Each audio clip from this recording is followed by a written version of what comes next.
Welcome to the CIO WaterCooler TV. As the name suggests, it's an opportunity and a channel to capture some of the conversations that happen between peers around a water cooler, hence this lovely thing sitting on our table. Excellent.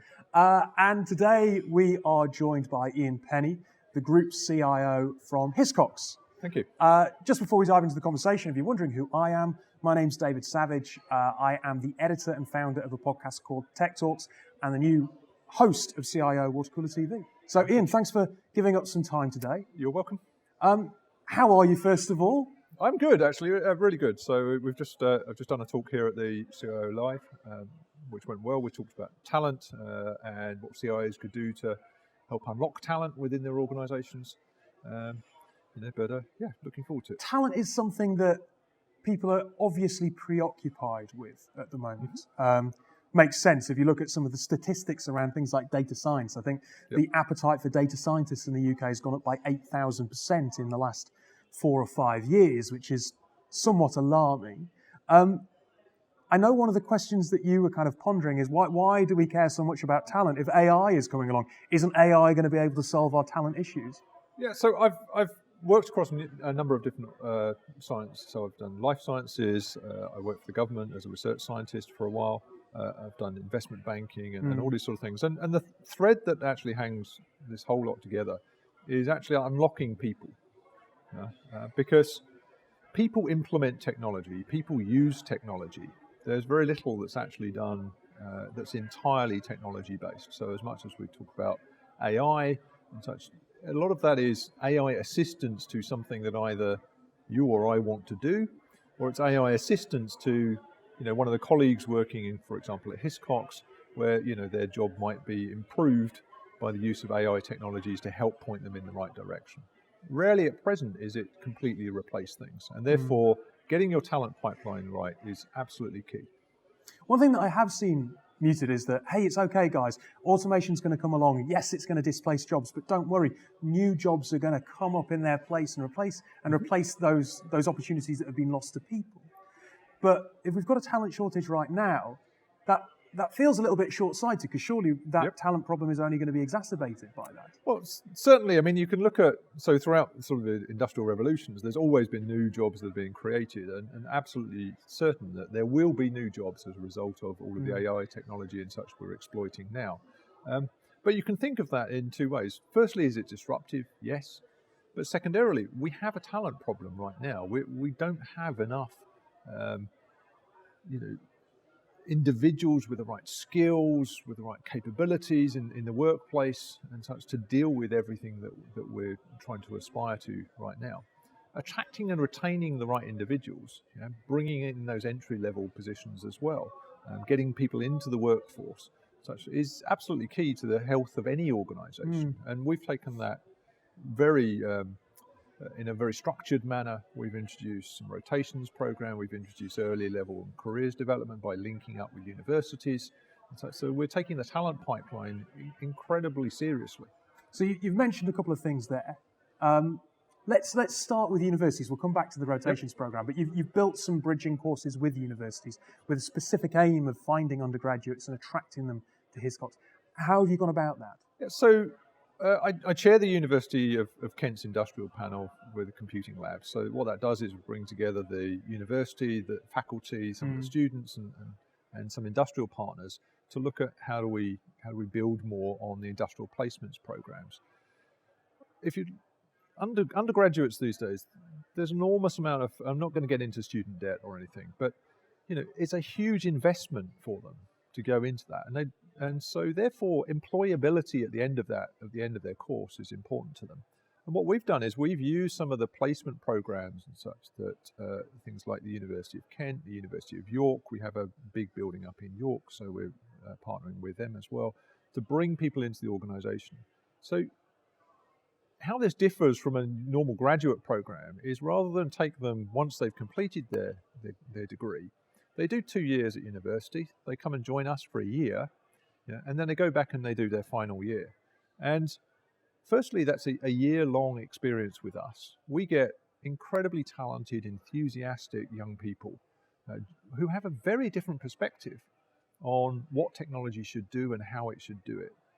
and they join our teams, and they're a great injection of sort of this enthusiasm into the workplace. But then secondarily, because they're with us long enough, we can have them do meaningful work. We can give them a meaningful work experience where they actually do things. And some of this is translating into job offers, so that contingent on them getting a decent final year result, they come back and they work for us afterwards. There's an interesting point there about meaningful work, right? There's been a huge amount of debate around Gen Z and millennials needing purpose and a sense of mission when they come into a workplace.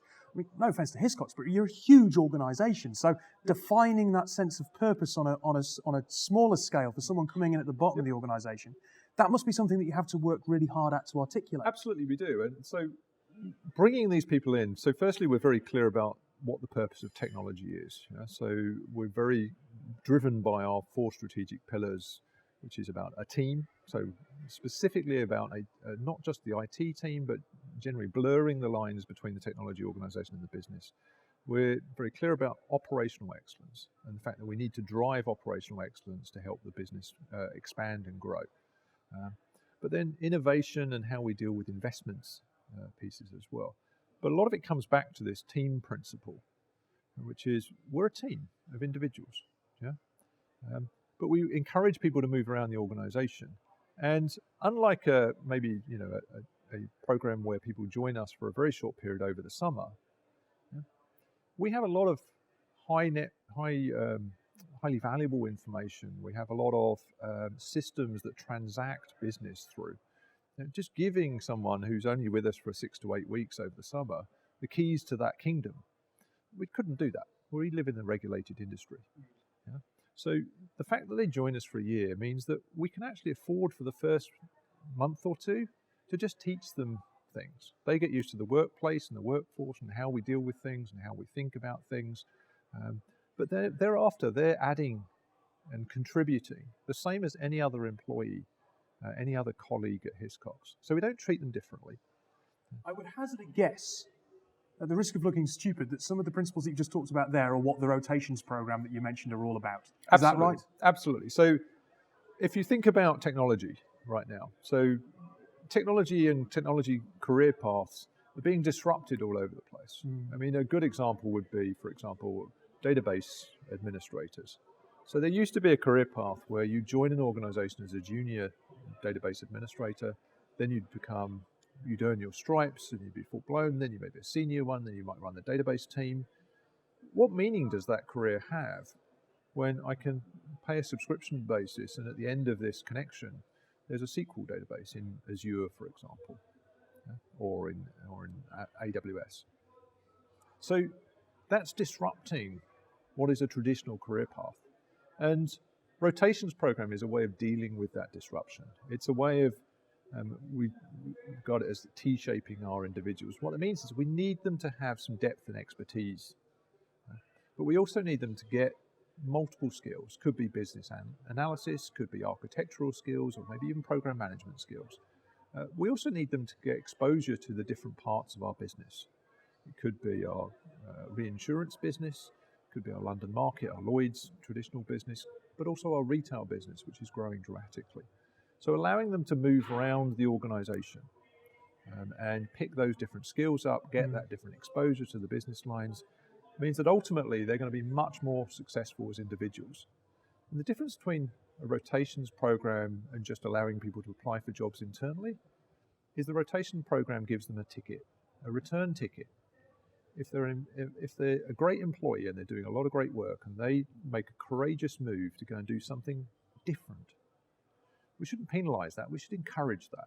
And the return ticket does that. If it doesn't work out, they hate it, or it wasn't quite what they thought, such they have a return ticket that can go back to their old job. Last quick question.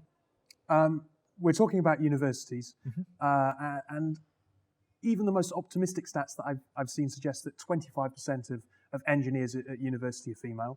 Yep. So that doesn't make it easy to get a gender-balanced workplace. How are you going about making sure that women and gender diversity, or inclusion rather, is well represented within the organisation? So inclusion in all of its many guises is included in our workplace. We have employee networks, Yep. a very active employee network. I'm actually the co-executive sponsor of the Women at Hiscox network. But within technology, what we've found is things like our rotations program. 60% of the people that have gone on rotation are actually female. There's about 30% of our workforce in technology right now in Hiscox is female.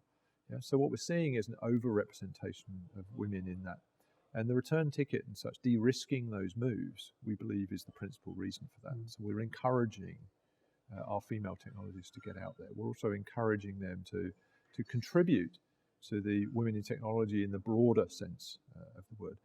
But there are some very tangible things we do as well. We make sure that all of our job advertisements are looking for gender-specific language and such. And Hazreen, who is our diversity inclusion officer, has been instrumental in helping us go to that point. So what are the unconscious things that we do that we need to correct? But I'm a big advocate of getting more women into the technology environment and teaching them, and teaching all of our colleagues how to do things differently. Look, Ian, it's been a real pleasure. Thank you for your time joining us on CIO WaterCooler TV. We hope you've enjoyed this episode. If you have, please rate, comment, subscribe to more of the shows, and leave your comments below.